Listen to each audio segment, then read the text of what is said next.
We had a very memorable edition of SmackDown take place tonight, and the reason I say that is because you had two really good angles leading up to SummerSlam near the end of the show, and I thought they were both good, and it seems like WWE is trying to put an effort into making SummerSlam special this year.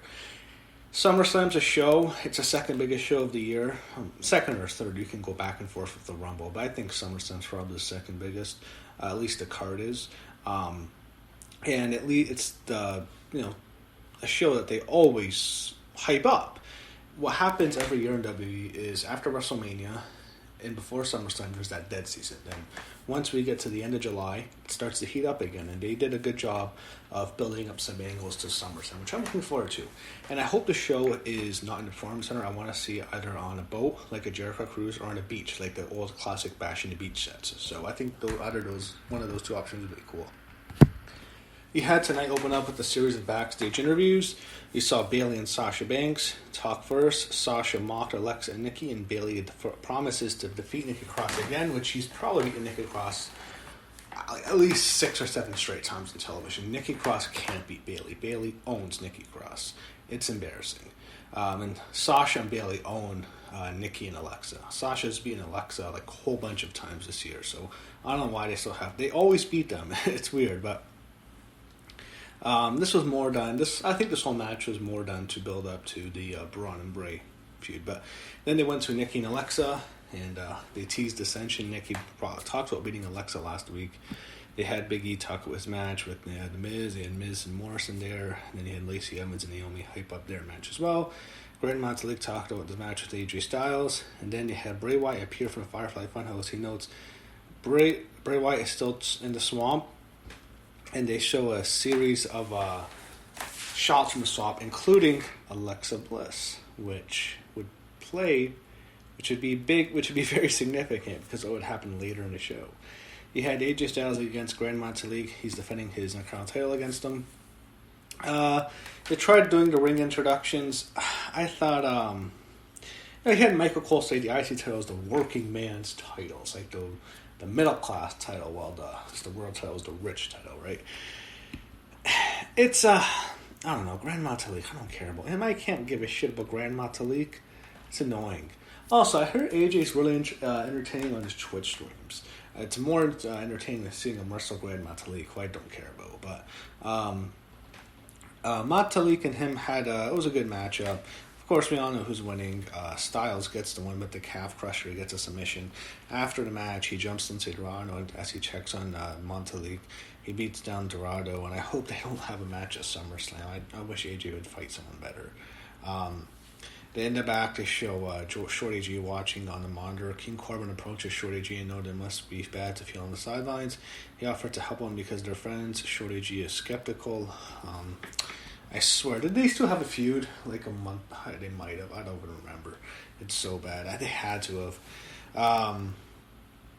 Corbin praises his skills, and then Corbin points out that anyone that takes out Riddle receives the King's ransom. So hoping I might have to get Shorty G and Matt Riddle next. Great for Shorty G. To recap the bar fight with Sheamus and Jeff Hardy last week, they showed Jeff Hardy's meeting people backstage. We see him talking to Devon Dudley, who I noticed. Of course, they had the classic feud, the Hardys and the Dudleys. That's my favorite tables match ever. I always have to say that. At the Royal Rumble 2000, best tables match ever. They also had Otis and Tucker there. Jeff cuts a promo, and he did good here. Talks about defeating Sheamus, and he says he's a loving husband, father, and WWE superstar. He said his family and fan support means a lot to him, and he's not going to let them down. Corbin interrupts him to himself. No, I don't want to fucking see Corbin. Hardy mocks Corbin and thinks Corbin is the problem.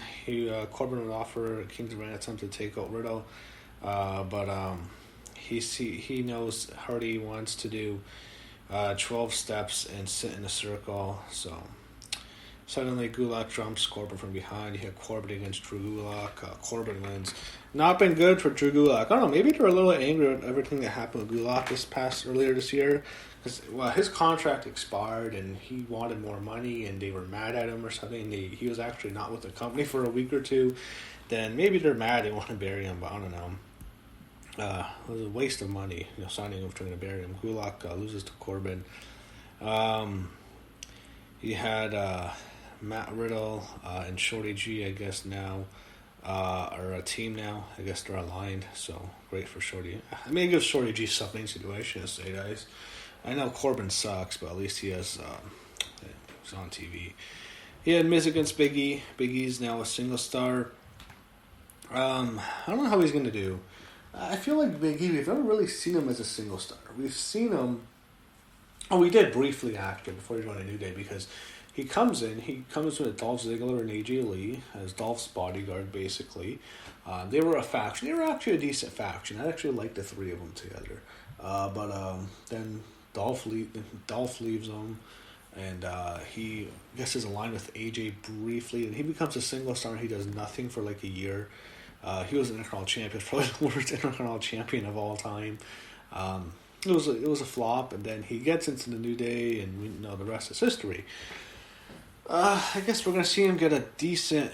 This is really a second shot at being a top single star. We'll see how he does. He beats The Miz. We knew he'd win. Of course, he beats The Miz. Okay matchup. Big E gets the win, and we'll see what else they do with him. You had a good matchup. Went on for a while. They had, in the back, they show Cesaro Nakamura celebrating being champions. Lucha Host Party interrupts, and I guess I hope we don't have to see that. Hopefully that's just a pre-show match at SummerSlam. I don't want to watch that fucking match. In the back, Sheamus admit he made a mistake taking on Hardy in the fight, and he gets stronger every time, and he says Hardy's not his problem anymore, which is bad for everyone else, so that feud's done now. They could have done that at SummerSlam. They could have dragged that out. I wouldn't mind it, but... Yeah, Lacey Evans against Naomi. I don't know why Naomi. I hope they don't push her. I don't need to see her get a run. She's just not very good in the ring, to be honest. Her matches were never any good. When she was champ, it was a bad run. It was very unmemorable 3 years ago. I don't need to see her get a push. I don't need to see her and Bayley wrestle, or her and Sasha. I'm not interested. I'd rather see Bayley and Sasha, Bayley and Alexa. Sasha and Alexa, I've always wanted to see them have a longer feud. There's more. I mean, Mandy. Yeah, they kind of give Mandy a big Sonya Deville. She's certainly deserving. Both of them are there. There's women on the main rock. They can call up. I don't really want to see Naomi get a big push in the women's division. I'd rather see her to get a push than Lacey, but Naomi wins. I could care less about this match. She wins with the backside. Backstage, they had Mandy Rose and Otis. They're going for a walk. Rose knows it's been a long time since they went on a date. They make plans to have dinner. Rose flirts with Otis and told them to get ready. They both left, and then they showed Sonya Deville emerge from the background. She's like a stalker. It's like a horror movie. She's getting ready to murder Mandy Rose, and that's kind of what she did. Commercial break. Mandy's getting ready for her date with Otis. She's putting on lipstick, and then we see the mirror. This is crazy. We see Sonya Deville appear behind her. Thinking stuff. Is she gonna do something to Mandy to turn face, or kiss her? I don't know what she's gonna do, but she has a face like on when she looked at Mandy, she's about to murder her. She jumps her from behind, kicks her, beats her up, beats her down. She puts lipstick all over Mandy's face. She beats up Mandy back, kicks her in the head. Mandy's unconscious. I was going to myself, she's gonna probably put her on the table and kiss her. That's what I was thinking. Is she gonna do that?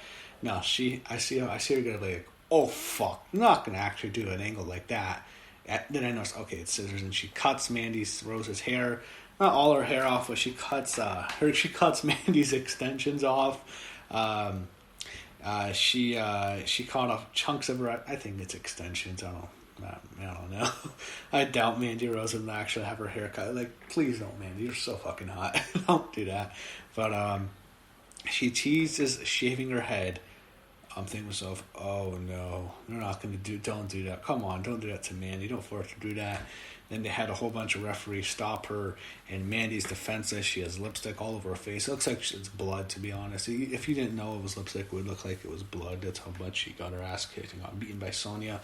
I'm guessing, this was a great angle, by the way. I love that. This was a great angle, great heat angle. Made Sonya Deville just a killer, just an evil bitch, a jealous bitch, what she's doing to Mandy. She's like a killer. She's stalking this blonde girl, and I think she's really good in this role. I wish they would do a little bit more with them, have more TV time, but they made her look like a crazy person here. And it sets up match, I think, at SummerSlam, hair versus hair. That's what I think. I think Sonya would probably get her hair shaved, Maybe she wants to, but I think that's where we're going to SummerSlam, hair versus hair, Mandy and Son. That's immediately what I was thinking. We go to commercial. They show Otis there with Tucker. They're checking on Mandy. They're trying to help her. They show referees there. Then they show Kayla Braxton covering the attack. And then Miz and Morrison come into the Kayla interview. They mock her. They make a series of jokes about her hair being cut. Tucker gets really mad. He yelled at them to leave. And this was a really good angle here. You had the main event, which was Women's Championship, Bayley with Sasha Banks against Nikki Cross with Alexa Bliss.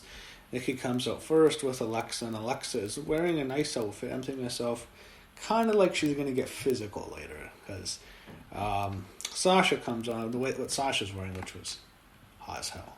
Sasha looked great. Her outfit, she's not getting physical, so I can tell. They're going to do an angle with Alexa. I could see it coming because they're going to have Braun kill her. I knew it.